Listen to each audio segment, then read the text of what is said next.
Ce n'est pas un député ou un politique motivé par des intérêts mesquins le poussant à s'approcher de la population afin de gagner sa confiance. Lui, c'est plutôt un notable Congo, brisé tout simplement de charité, qui extériorise la nature de son cœur social. Dombro Singa, c'est de lui qu'il s'agit, est fondateur et président du GEDO, groupe Dombro, une structure soutenant les actions juvéniles ainsi que les démunis. Le mois des mains était parmi ceux qui ont connu d'intenses actions de descente sur terrain au sein du groupe Dombro. Téné, sachant ce qui convient le mieux à faire et les moments pour le faire, Dombro Singa a saisi la période du Ramadan pour visiter quelques mosquées de la ville. Sur place, il ne s'affiche pas bredouille. Dans sa gibecière, une subvention pour chacun des 3 mosquées qu'il a eu à visiter.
Tichik, c'est un des jeunes joueurs évoluant au sein de l'équipe footballistique AS Salam, club du président Dombro. Le joueur Tichik avait connu une blessure ne lui permettant pas de jouer au ballon. Il était donc impérieux que Dombro Singa le visite aussi.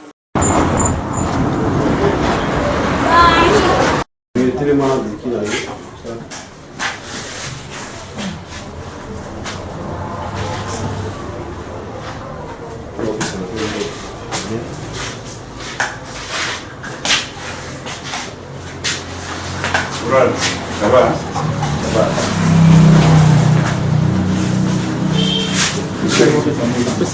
Simba. Meshak. Chic.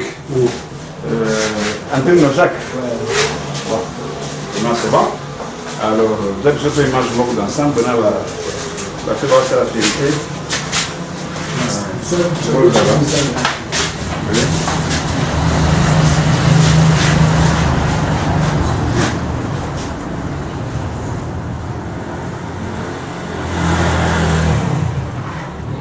Ça va? Il y en a quand même une photo. Vous êtes photo ensemble, mais chaque. Hein? Vous êtes Timba. Qui? Combien qui m'a mis? Tichik. Bon. En tout cas, c'est tout juste visite de courtoisie. Hein? Alors, quand on se souvient.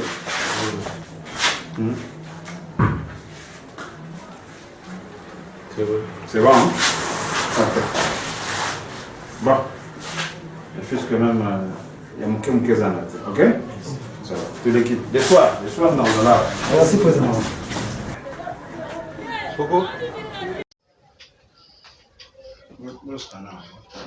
Les visiteurs ont bénéficié de certains détails importants sur l'état de santé du concerné. Quand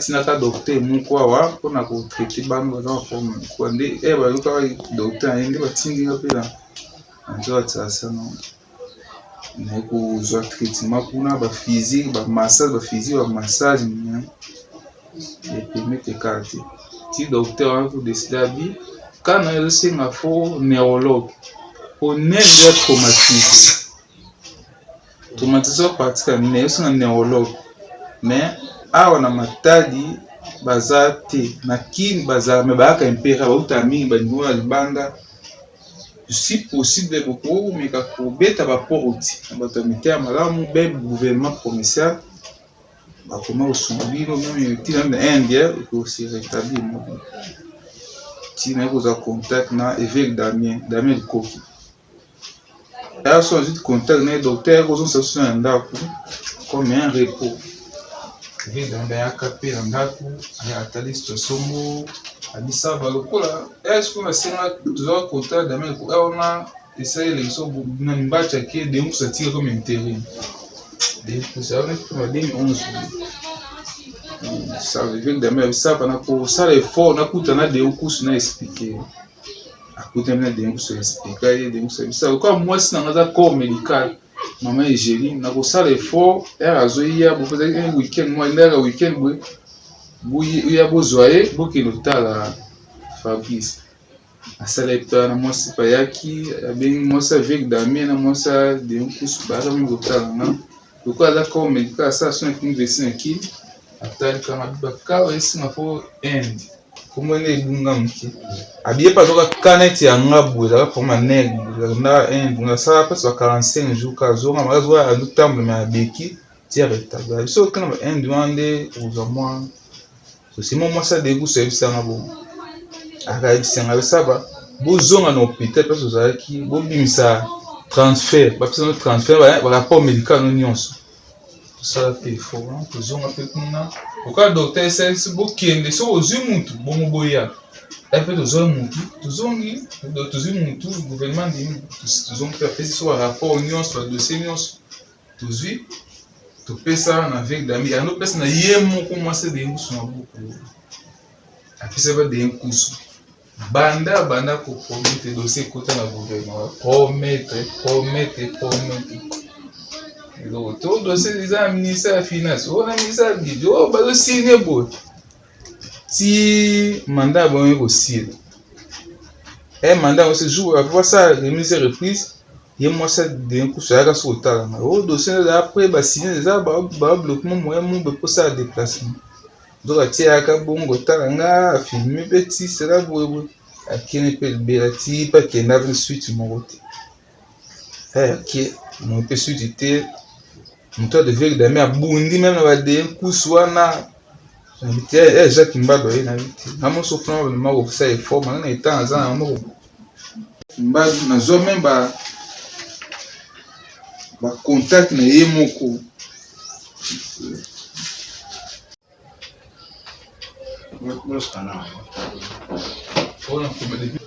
Osgo et na moni Jacques Mbado a tout rappel jusqu'à présent que même à ta suite moi non suite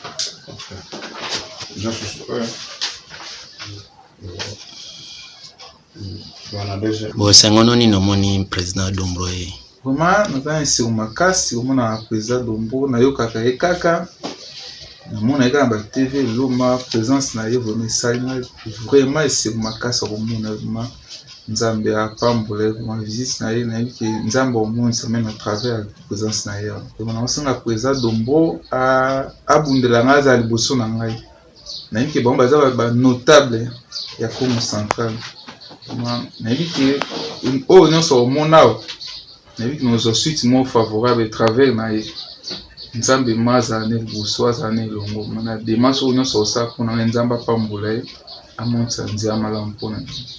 Merci. Bon, pas bien. Tout le monde Jessica. En contact, tout est en date. Pour ce malade, le passage de la délégation du GEDO était un réconfort et une occasion de plus pour lui de lancer un nouvel SOS à l'endroit des autorités provinciales. Gouverneur à tout. Si ce qu'on a un jour à ta suite, mon route. On a aussi un gouverneur à tout. Ata la dossier na ngao. Na yebi ke dossier oyo ayebi ne yango. Po na leka même na ba chaîne belé na vila Matadi. Na leka na ba chaîne parce nyonso dossier nzala la mesa na ye. même conseiller na ye ayeba dossier na ngai conseiller oyo akendaka kuma député national papa José Lungwana ayebisa ye dossier na ngai même Vec Damien Ekoki ayebisa yango ayebi dossier na ngai yango naosenga kaka vraiment à réagir rapide dossier vraiment somo très difficile soit atiki ngai vraiment ils pas signé. Comment passer sans laisser un petit rien de survie aux malades? La charité oblige. Ça va nous servir. Mais quand on se rappelle, on va se diriger plus sur la province. Voilà un peu en bref ce que je peux vous signifier. Mais nous sommes des Bantous. Nous sommes dans j'ai de tout ça dans la tradition à Bissot de créer. Avant d'avoir les caca, je crois bien qu'on a vraiment un geste ressources.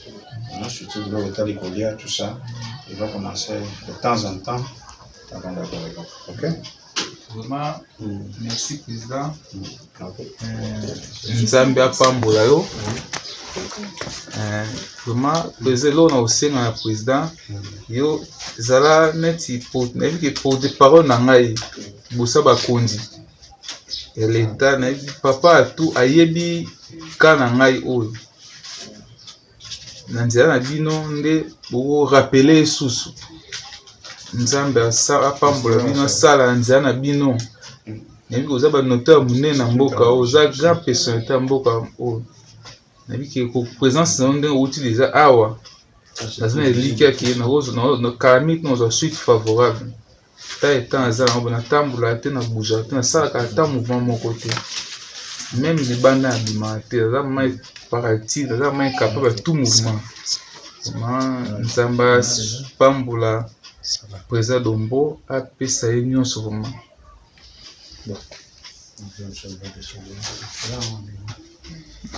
Bon, mon frère, oui, ça remplace la carte de visite. Hein? Carte de visite est ici.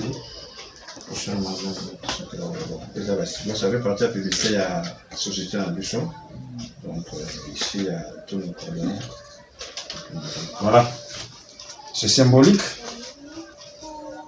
Voilà, c'est symbolique. Peut permettre ne fût-ce que même le blog amical aux ans. Et entre-temps, de temps en temps, toujours en contact. Hein? Ceux qui nécessitent mon cousali, pour que toujours au benga. Hein, de tout benga toujours. Hein, ce que tu vas benga de temps en temps, ok? Quand tu as société, Nzambe ayebi ndenge asala na onaye. Azar les a raté. Tout cela qui met dans le téléphone, il peut dire que tu l'as trouvé. Tout cela est surprise. Bon, je crois bien c'est tout. Merci. Nzambe abatela bino. Abatela ba activité nyonso misala pe libota. Nzambe azamene elongo. Présence na le président na biki oyo komona situation oyoka par téléphone mais ndio komona vraiment ça ne c'est makasi vraiment nasanga même ikambo mais nous sentika mboko nzamba za na elongo nyonso osa nzamba za liboso pe libota pe misala pe nyonso nzamba bata mbota pe ba activité nyonso osala eza mboko nzamba mazana na elongo. Merci. Et bana biso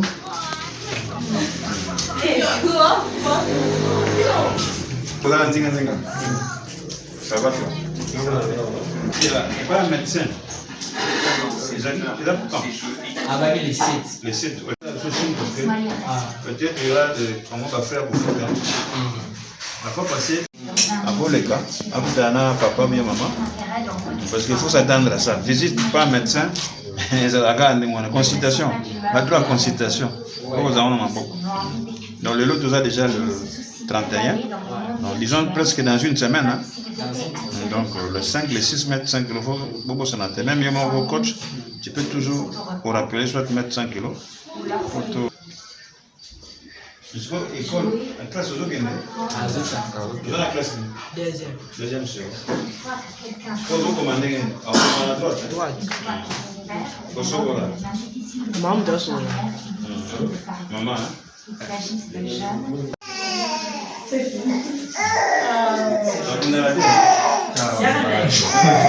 Ils se sont entretenus avec la famille de l'athlète et le président Dombro, en tant que président de l'entente provinciale du Rollers, a promis suivre de près l'évolution du jeune athlète.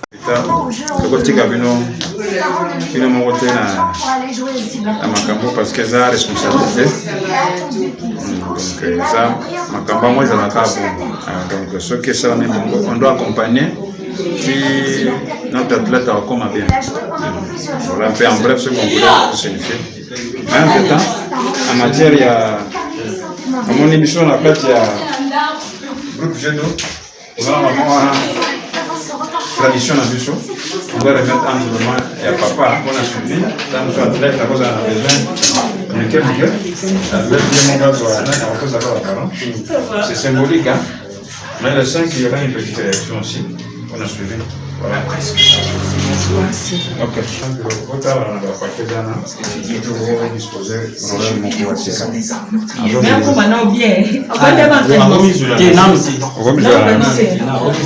Numéro combien?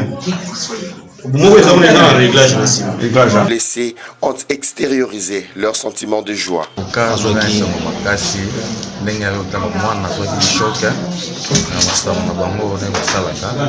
Vraiment, c'est singa makasi. Nzamba maxilei oyo zangi na makusala salaki. Na zalaki pe kuna jour balo sala ba événement bango. C'est la qui merci beaucoup. Vous avez bien fondé à Yotalanga. Depuis afidimbo fondé à Bukaraki. Afidé la Gambongo. Ça nécessite vraiment ya makasi comme on a président aya to banaki la ya banana bisoti na suka ya kubuka na ya athlete na ngai qui donc a assez team no ayo on donc ça linga sentiment ya trop nzamba pambola ya abakisela ni ebele na sipeni kena na sisi na nzamba pambola ba faire na et qui toujours les soko ya boye nanu ezalate nzamba pesa vraiment ebele ya